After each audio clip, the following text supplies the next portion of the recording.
Masa tadi orang bilang gue katanya mirip Mbak Ria Ricis? Wah, kagak tuh. Mirip apanya ya? Lah, kok nyetrum? Bener kagak ya? Oh, kagak nyetrum taunya. Jangan-jangan mobil listrik di rumah bisa nyetrum ya? Papa, itu mobilnya takut nyetrum, dikasih kardus, Papa. Wah, ada-ada aja mama nih.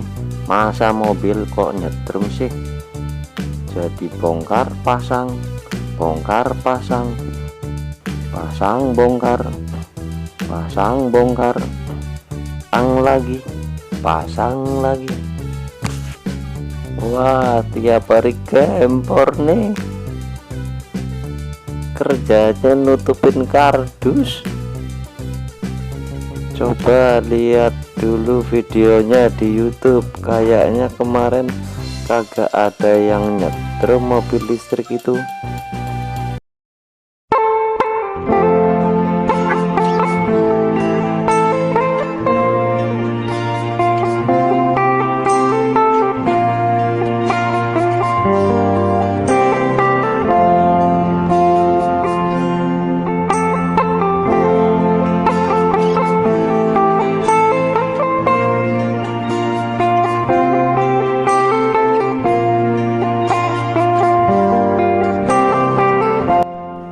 Salah satu bahan untuk pembuatan tenaga penggerak mobil listrik adalah nikel.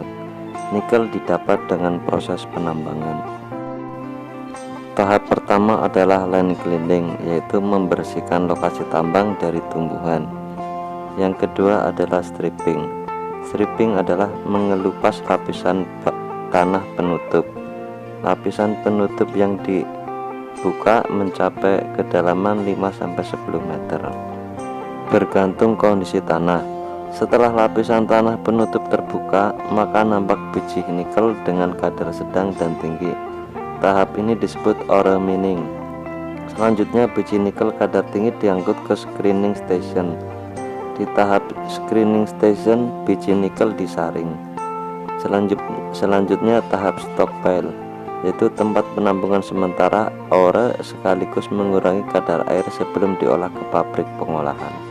Sesampainya di pengolahan nikel yaitu smelter, ore dari stockpile diangkut ke apron feeder, lalu dipindahkan ke dryer, yaitu tempat untuk penguapan sebagian kandungan air dari biji basah dengan temperatur 900 derajat Celcius.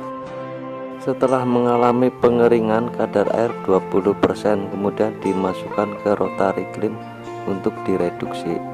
Produk tahap ini disebut kalsin. Ore yang sudah kering ditampung di dry ore storage. Reduction kiln yaitu menghilangkan kandungan air bebas dan air kristal serta mereduksi nikel oksida menjadi nikel logam. Kemudian masuk ke tahap furnace, yaitu menghilangkan air yang tersisa, melebur kalsin menjadi nikel mate dan kerak besi. Tahap ini bertujuan memisahkan slag serta mengeluarkan mate dengan temperatur mate 1300 derajat Celcius dan slag 1500 derajat Celcius. Proses selanjutnya adalah proses converting atau pemurnian. Proses converting adalah proses peningkatan kadar nikel dari dapur elektrik furnace. Kadar besi dari mate akan turun dan kadar nikel naik. Converting dilakukan di top blown kaldu type rotary converter atau TPRC. Proses selanjutnya adalah proses granulasi.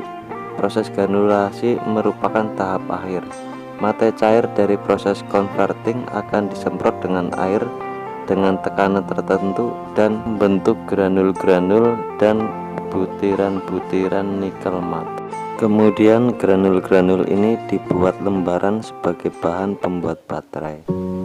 Di pabrik baterai, elektroda datang dalam gulungan besar yang kemudian dipotong menjadi lembaran kecil-kecil. Setelah dipotong, lembaran elektroda dikeringkan menggunakan suhu yang tinggi. Lembaran-lembaran kecil elektroda telah kering kemudian disusun oleh robot menjadi sel atau inti baterai. Susunannya adalah elektroda positif, lalu separator dan elektroda negatif. Lembaran tersebut disatukan dan disil menggunakan material aluminium foil agar aman. Tahap selanjutnya adalah injeksi cairan elektrolit ke sel baterai. Cairan elektrolit ini membuat ion bisa bergerak dari elektroda positif ke negatif. Setelah itu, sel baterai didiamkan beberapa waktu agar proses kimia terjadi dengan sempurna. Baru kemudian dicas hingga maksimal. Sel baterai yang sudah dicas kemudian ditumpuk dan digabungkan menjadi satu dalam sebuah modul dari plat besi. Jumlah sel baterai yang dipakai dalam satu modul berbeda-beda setiap mobil. Cara kerja mobil listrik seperti Tesla memakai baterai lithium ion sebagai sumber dari tenaganya. Paling tidak di dalam mobil Tesla ini memiliki 7000 sel baterai di dalam satu mobil. Daya dari baterai ini harus diteruskan ke bagian motor. Selanjutnya motorlah yang nantinya akan mengubah energi listrik menjadi putaran atau energi mekanik. Motor induksi 3 fase rotating magnetic field atau RMF dapat menghasilkan putaran tinggi yang akan dilanjutkan ke gearbox. Putaran motor pada mobil listrik dapat mencapai 18.000 rpm. Di dalam motor ini terdapat motor speed sensor yang bisa mengetahui seberapa kecepatan putaran dan juga arah motor yang diperlukan. Dari motor ini ada drive inverter dengan teknologi canggih.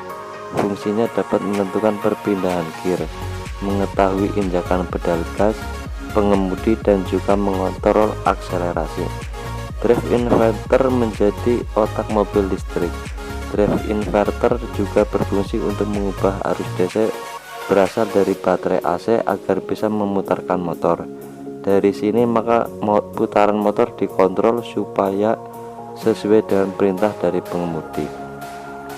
Jika terjadi pengereman dan putaran motor harus diperlambat, maka drive inverter yang bisa mengontrol semuanya sesuai bacaan sensor yang terdapat pada mobil. Supaya dapat menjalankan mobil, maka perputaran motor diteruskan ke gearbox. Gearbox lalu akan meneruskan perputaran motor yang diteruskan pada drive shaft masing-masing roda. Di dalam gearbox ini ada oli yang fungsinya untuk melumasi bagian gear supaya tidak akan terjadi keausan. Dari gearbox, putaran motor listrik kemudian berlanjut ke bagian diferensial. Di sini perputaran roda terbagi antara roda kiri dan kanan.